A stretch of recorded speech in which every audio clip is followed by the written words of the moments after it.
بسم اللہ الرحمن الرحیم۔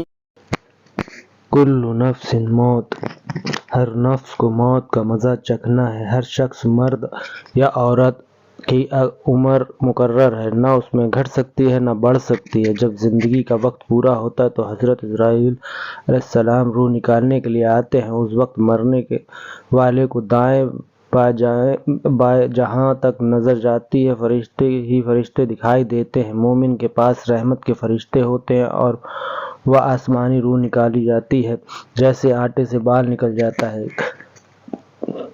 اور مرنے والا نافرمان یا کافر ہوتا ہے تو عذاب کے فرشتے نظر آتے ہیں اور روح بہت سختی سے نکلتی ہے۔ فرشتے کو دیکھنے کے بعد توبہ قبول نہیں ہوتی، کیونکہ اس وقت چھپی باتیں واضح ہو جاتی ہیں۔ موت کے متعلق حدیث: جب انسان مر جاتا ہے تو اس عالم سے منتقل ہو کر عالم برزخ میں پہنچ جاتا ہے، خواہ ابھی اسے قبر میں بھی نہ رکھا جائے یا آگ نہ بھی جلایا جائے، اس میں سمجھ اور شعور ہوتا ہے اور عذاب سے دکھ، درد اور آرام و راحت کے محسوس کرتا ہے۔ رسول اللہ صلی اللہ علیہ وسلم نے فرمایا، جب لاش چارپائی وغیرہ پر رکھ دی جاتی ہے اور اس کے بعد قبرستان پر لے جانے کے لیے لوگوں کو اٹھاتے ہیں، اگر وہ نیک تھا تو کہتا ہے کہ مجھے جلد لے چلو، اگر وہ نیک نہ تھا تو گھر والے سے کہتا ہے، ہائے میری بربادی، مجھے کہاں لے جاتے ہو۔ چیخ اس کی آواز سنتی ہے، اگر انسان اس کی آواز سنے تو بے ہوش ہو جائے۔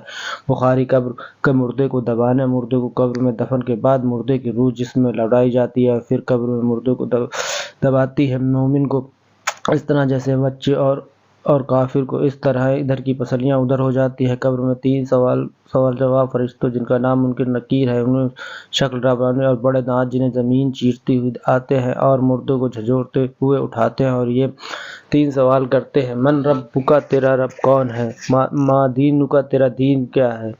ما کنت تقول فی هذا الرجل، اس کے بارے میں تو کیا کہتا تھا؟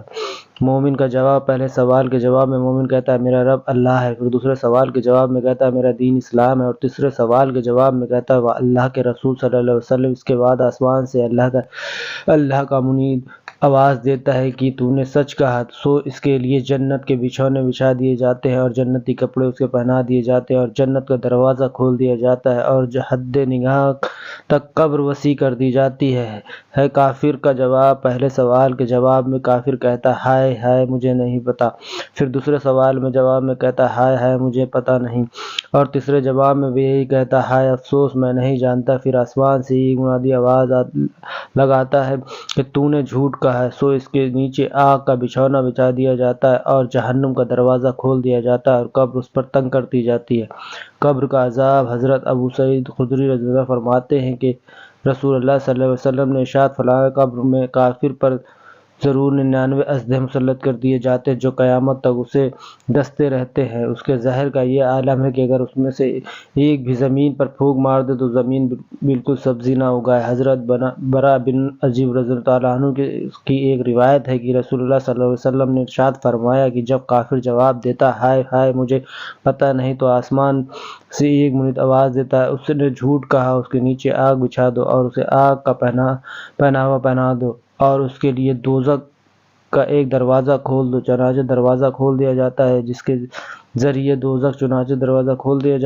کے ذریعے دوزخ کی تپش اور سخت لو آتی رہتی ہے اور اس کی قبر تنگ کر دی جاتی ہے، یہاں تک کہ اس کی پسلیاں ادھر سے ادھر ہو جاتی ہیں۔ پھر اس کے عذاب دینے کے لیے ایک عذاب دینے کے لیے والا مقرر کر دیا جاتا ہے جو اندھا اور بہرا ہوتا ہے۔ اس کے پاس لوہے کا ایک گرز ہوتا ہے جس کی حقیقت یہ ہے کہ پہاڑ پر مار دیا جائے تو پہاڑ ضرور مٹی ہو جائے۔ پھر ارشاد فرمایا کہ اس گرز کو ایک مرتبہ مارتا ہے تو اس کی آواز انسان اور جنات کے علاوہ پورب پشچم کے درمیان ساری مخلوق سنتی ہے۔ ایک مرتبہ مرنے سے وہ مٹی ہو جاتا ہے، پھر روح لوٹا دی جاتی ہے۔ ابو داؤد: معمولی باتوں پر قبر کا عذاب ہونا۔ حضرت ابن عباس رضی اللہ عنہ سے مروی ہے کہ رسول خدا صلی اللہ علیہ وسلم کا 2 قبروں پر گزر ہوا تو آپ نے ارشاد فرمایا ان کو عذاب ہو رہا ہے اور کسی بڑے گناہ کے سبب نہیں ہو رہا ہے بلکہ ایک ایسی معمولی بات ہے جنہیں بچ سکتے تھے۔ پھر آپ نے ان دونوں کے گناہ کی تفصیل بتائی جو ان دونوں سے ایک تو پیشاب کرتے وقت پردہ نہیں کرتا تھا، ایک روایت میں پیشاب سے نہ بچتا تھا اور دوسرے میں چغلی کرتا پھرتا تھا۔ پھر آپ نے ایک ٹہنی منگا کر 20 سے اس کے اس کو چیر کر آدھی اس قبر میں گاڑ اور آدھی دوسری قبر میں۔ صحابہ نے عرض کیا رسول اللہ صلی اللہ علیہ وسلم آپ نے ایسا کیوں کیا؟ آپ نے ارشاد فرمایا کہ شاید ان دونوں کا عذاب ان کے سوکھنے تک ہلکا کر دیا جائے۔ بخاری مسلم۔ ہم سب کو اللہ تعالیٰ قبر کے عذاب سے بچائے، آمین ثم آمین، آمین ثم آمین۔